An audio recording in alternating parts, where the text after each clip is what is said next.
По свадба тапани, граѓаните не веруваат дека парите од менувањето на личните документи кои се влееа во државната каса ќе се вратат во нивните џебови, како што последно најави владата. Требаше да мислат навреме, трошокот да не падне врз народот, реагираат пред камерата на Алфа.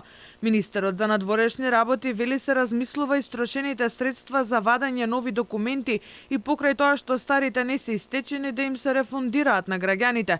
И тоа им текна сега, предизборно, иако луѓето уште пред неколку месеци реагираа дека ваков не по нивна вина трошок, туку под апсолутна одговорност на власта, требаше државата од старт да го покрие. Јас во тоа не верувам. Кога некој вратил пари?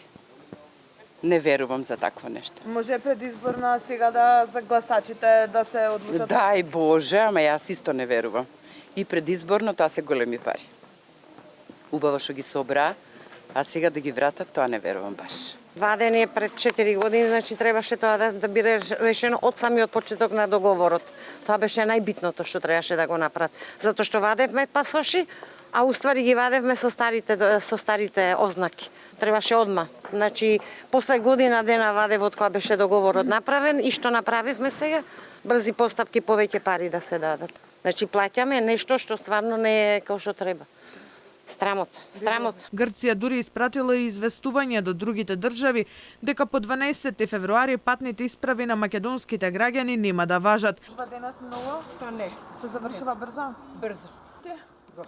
Задоволни сте? Има гужва? Па нема денес.